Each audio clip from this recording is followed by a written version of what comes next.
কিছুমান সম্পৰ্ক মানুহৰ শেষ হৈ যায়, শেষ হয়, কিন্তু কেতিয়াও সম্পূৰ্ণৰূপে শেষ নহয়। প্ৰেমৰ কথাই কৈছোঁ।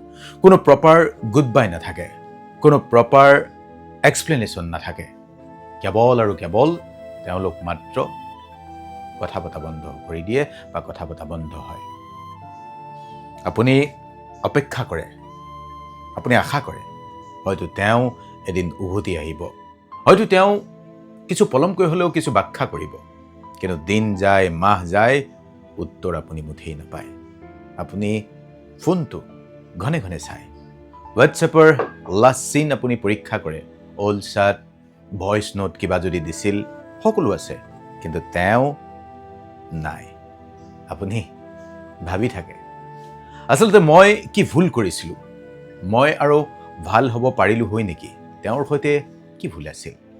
আপুনি নিজকে মাজে মাজে কয়, মই জীৱনত আগুৱাই যাব লাগিব, মুভ অন কৰিম, কিন্তু হঠাৎ এটা গান শুনে, হঠাৎ এটা ঠাইলৈ যায়, হঠাৎ এটা স্মৃতিয়ে আমনি কৰে আৰু সকলোবোৰ পুনৰ আহি যায়, আপোনাৰ মন অশান্ত হৈ যায়, মনত পৰি যায় কথাবোৰ। এইটোৱে হৈছে কোনো এটা ঘটনাৰ পৰিসমাপ্তি বা শেষ নথকাৰ দুখ, যি দুখে আমাক খুলি খুলি খায়, মানে আধৰুৱা যি এক প্ৰেম। এই ঘটনাৰ বিজ্ঞান ব্যাখ্যা কি জানে? আমাৰ মানুহৰ মগজুটোৱে এটা এণ্ডিং বিচাৰে, যিকোনো কথাৰ এটা এণ্ডিং লাগে আমাৰ মগজুটোক। আৰু চাইকলজিয়ে কি কয় জানে? চাইকলজিয়ে কয় মানুহৰ মগজুৱে ইনকমপ্লিট ষ্টৰী সহ্য কৰিব নোৱাৰে, যিটো আধৰুৱা প্ৰেম সহ্য কৰিব নোৱাৰে আপোনাৰ মগজুটোৱে। সেইবাবে আপুনি একেটা কথাকে বাৰে বাৰে ভাবি থাকে, পাগলি থাকে, কিয় মোৰ লগত এনেকুৱা হ'ল, মই আচলতে কি ভুল কৰিছিলোঁ, হোৱাট ৱেণ্ট ৰং উইথ মি।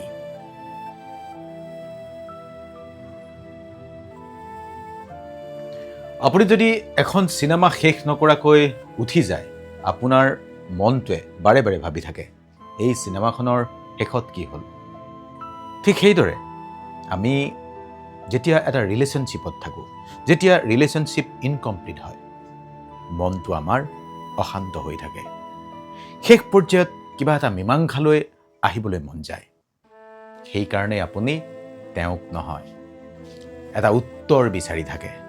আচলতে তেওঁক আপুনি মিছ কৰা নাই, আপুনি এটা প্ৰশ্নৰ উত্তৰ বিচাৰি আছে, এই যে তেওঁক আপুনি মুঠেই পাহৰি যাব পৰা নাই। কিন্তু সঁচা কথাটো কি জানে? কিছুমান ৰিলেশ্যনশ্বিপৰ শেষ নাথাকে। শেষ এই কাৰণেই নাথাকে, বা তেওঁলোকে শেষ বা মীমাংসা এই কাৰণেই কৰিব নোৱাৰে, তেওঁলোকো আচলতে কনফিউজ হৈ থাকে। সকলোৰে এটা কনফিউজন থাকে। কেতিয়াবা কিছুমান মানুহে ৰিলেশ্যনশ্বিপৰ পৰা পলাই থাকে। কেতিয়াবা মানুহ পলায়ন কৰাৰ কাৰণ কি জানে? তেওঁলোকৰ সঁচা ক'বলৈ সাহস নাইকিয়া হৈ যায়, আপোনাক ফেচ কৰিব নোৱাৰে। আপুনি যিমান গভীৰ আছিল, তেওঁ হয়তো তেনেকুৱাকৈ ভবা নাছিলেই, আৰু শেষ মুহূৰ্তত পলায়নেই শেষ ৰাস্তা। আচলতে এই কথাটো একচেপ্ট কৰাটো বহুত কঠিন, বহুত কষ্টকৰ। তেওঁ যে আপোনাৰ লগত নাই, আপুনি মীমাংসা বিচাৰে, এটা ক্ল'জাৰ বিচাৰে, কিন্তু হয়তো সেই ক্ল'জাৰ কেতিয়াও নাহে। সেইকাৰণেই আজি আপোনাক কৈছোঁ, আধ্যাত্মিক দৃষ্টিৰে যদি আপোনাৰ এই অমীমাংসিত প্ৰেম আপুনি চায়, সকলো প্ৰশ্নৰ উত্তৰ বাহিৰত নাথাকে। কিছুমান উত্তৰ নিজে আপুনি সৃষ্টি কৰি ল'ব লাগিব। কিছুমান উত্তৰ আপুনি নিজক সুধিলে পাব। মীমাংসা, ক্ল'জাৰ দিয়া মানুহ, তেওঁলোকৰ ক্ষমতা নাই। মানুহে শান্তি পায় চিন্তাৰ দ্বাৰা। আপুনি যদি অপেক্ষা কৰি এতিয়াও আছে, তাৰ মানে আপুনি সেই স্থানত, সেই ঘটনাত, সেই মানুহজনৰ সৈতে, সেই তেওঁৰ সৈতে এতিয়াও আবদ্ধ হৈ আছে। যেতিয়া আপুনি নিজে সিদ্ধান্ত লয়, সেয়া শেষ। তেতিয়াই আচলতে মুক্তিৰ আৰম্ভণি। এখন দৰ্জা যদি বন্ধ নহয়, আপুনি আগবাঢ়িব নোৱাৰে। কেতিয়াবা আপুনি নিজেই দৰ্জা বন্ধ কৰি দিব লাগে, কৰিব লাগিব আপুনি। এনেকৈ ভাবক আপুনি যে আপুনি উত্তৰ আৰু এই ঘটনাত বিচৰাৰ প্ৰয়োজন নাই। এনেকৈ ভাবক উত্তৰ আপুনি আৰু নাপায়, এইটো যদি আপুনি মানি লয়, আপুনি তেওঁৰ পৰা উত্তৰ নাপায়, উত্তৰ আশা নকৰে, পুৰণি চেট, পুৰণি ফটোজ লাহে লাহে আপুনি এৰি দিব পাৰিছে। তেওঁৰ স্মৃতি ৰোমন্থন কৰিবলৈ অজুহাতবোৰ আপুনি বিচৰা বন্ধ কৰিছে, নিজকে ব্যস্ত ৰাখিবলৈ লৈছে। এটা কাম কৰক, এখন চিঠি লিখক। সেই চিঠিখন তেওঁলৈ বা কাৰোবালৈ কেতিয়াও আপুনি পঠিওৱাৰ প্ৰয়োজন নাই। কান্দিব মন গৈছে, কান্দক। দুখবোৰ চেপি খুন্দি নাৰাখিব, ছাপ্ৰেছ কৰি নাৰাখিব। নিজৰ জীৱনত আপুনি ফ'কাছ কৰক।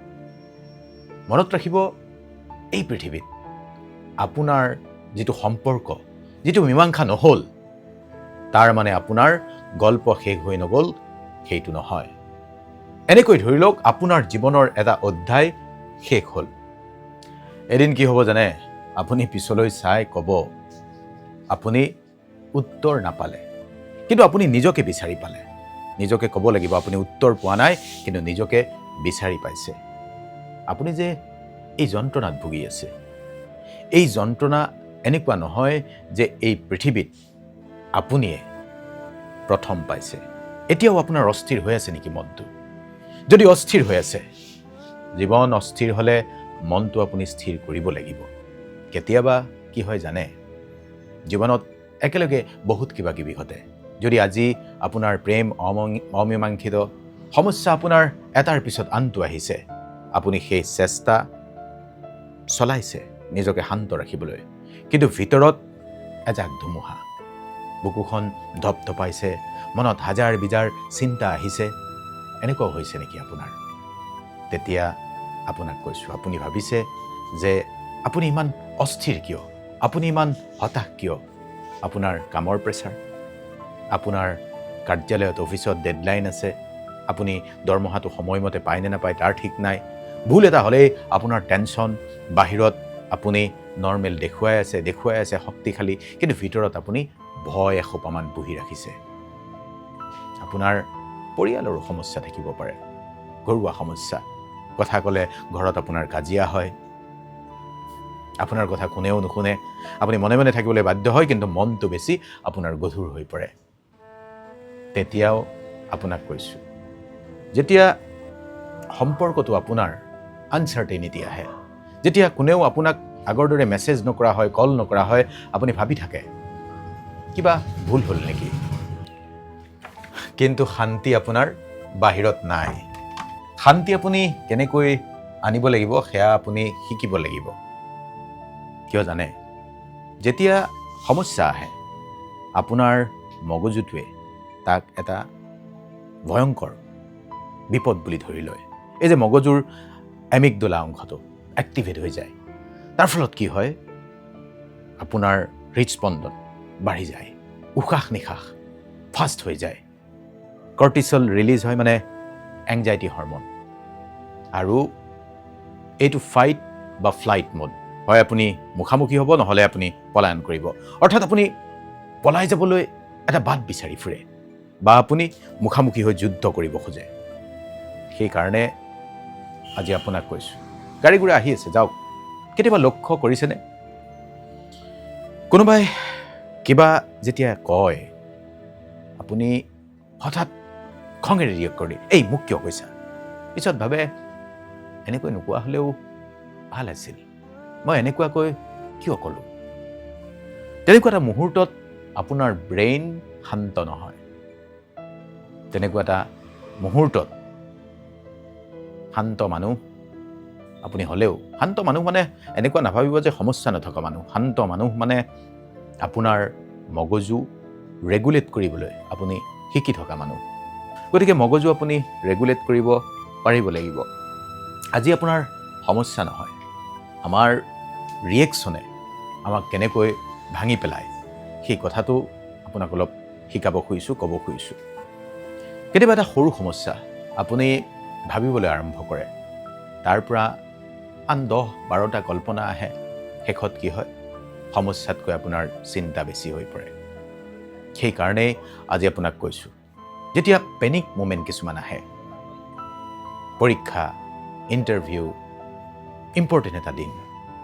হাত আপোনাৰ ঘামি যায়, মনটো একেবাৰে খালী খালী হৈ যায়, আপুনি নিজকে কণ্ট্ৰল কৰিব নোৱাৰা এটা অনুভৱ আহি যায়। আচলতে আপুনি নীৰৱে সকলো মেনেজ কৰিছে বুলি ভাবি লয়, কিন্তু কাকো আপুনি একো কোৱা নাই, ক'ব নোৱাৰে। আপুনি কেৱল কয় আই এম অল ৰাইট, আপুনি ঠিকে আছে, কিন্তু ভিতৰত আপুনি ভাঙি গৈছে, ভিতৰত আপোনাৰ বৃহৎ শূন্যতা হৈছে। সঁচা কথা কি জানে, আপুনি ভাঙি যোৱা যিটো পৰিৱেশ, সেইটো আচলতে মিছা। আপুনি অভাৰৱেলম হৈ পৰিছে, আপোনাক বহুত কথাই জুমুঠি দি ধৰিছে। যদি আপুনি স্পিৰিচুৱেলি কথাটো চায়, আপোনাৰ মোৰ মনটো বতাহৰ লেখীয়া। যদি আপুনি বতাহ ৰখাবলৈ চেষ্টা কৰে, সেইটো আপোনাৰ জোৰেৰে বব, কোনোবাখিনিৰে পাৰ হৈ যাব। কিন্তু যদি আপুনি বতাহ বহি চাই থাকে, লাহে লাহে বতাহ শান্ত হ'ব। সাধাৰণ কথা, পানীত শিল মাৰিলে পানী অশান্ত হৈ উঠে, কিন্তু আপুনি একো কৰা নাই, পানী নিজে নিজে শান্ত হ'ব। ঠিক তেনেকুৱাকৈয়ে আপোনাক কৈছোঁ, মনটো যদি আপুনি নিয়ন্ত্ৰণ কৰিব খোজে, মনটো আপুনি পৰ্যবেক্ষণ কৰিব লাগিব। কেনেকৈ? 4:4:4 এটা উশাহ লোৱা ফৰ্মুলা। 4 ছেকেণ্ড আপুনি নিশ্বাস লওক, 4 ছেকেণ্ড আপুনি ধৰি ৰাখক, 4 ছেকেণ্ড আপুনি এৰি দিয়ক। এই 4:4:4 ফৰ্মুলা দুবাৰমান ৰিপিট কৰক। মানে এইটো এটা দীঘলকৈ উশাহ লোৱা প্ৰক্ৰিয়া। আমি যেতিয়া নিজকে ভয় খাইছোঁ বুলি ভাবি লওঁ, নিজকে চিন্তিত বুলি ভাবি লওঁ, তেতিয়াতো আপুনি চিন্তাৰ বুলি হ'বই। তেতিয়াই আপোনাৰ মনটোক কণ্ট্ৰল কৰা প্ৰক্ৰিয়া এটা আৰম্ভ হ'ব। অলপ শ্ল' হৈ দিয়ক জীৱনত। আজি প্ৰেমৰ আধৰুৱা প্ৰেম কাহিনীৰ পৰা আৰম্ভ কৰি গুৰুত্বপূৰ্ণ সিদ্ধান্ত লোৱালৈকে আপোনাক কৈছোঁ। গুৰুত্বপূৰ্ণ সিদ্ধান্ত লোৱাৰ কথা কওঁতে কৈছোঁ, তৎক্ষণাত গুৰুত্বপূৰ্ণ সিদ্ধান্ত নল'ব। মাটিৰ প্ৰতি স্পৰ্শ ৰাখক, লাহে লাহে আপুনি খোজ দিয়ক, আৰু তেতিয়াই আপুনি আগবাঢ়িব পাৰিব। আচলতে মানুহৰ প্ৰতিটো মুহূৰ্তই পাৰ হৈ যায়। মনত ৰাখিব, জীৱন কেতিয়াও স্থিৰ নহয়, জীৱন কেতিয়াও ষ্ট্ৰেইট লাইন নহয়। সমস্যা আহিব, প্ৰেছাৰ থাকিব, অস্থিৰতা আহিব, কোনোবা এৰি যাব, কোনোবা নাথাকে জীৱনত। কিন্তু আপুনি শিকিব লাগিব এই সকলোৰে মাজতো আপুনি কেনেকৈ স্থিৰ শান্ত হৈ থাকিব পাৰে। শান্তি আপোনাৰ বাহিৰৰ পৰা নাহে, বাহিৰৰ পৰিস্থিতিত নহয়। শান্তি আপোনাৰ ভিতৰৰ এক সিদ্ধান্ত।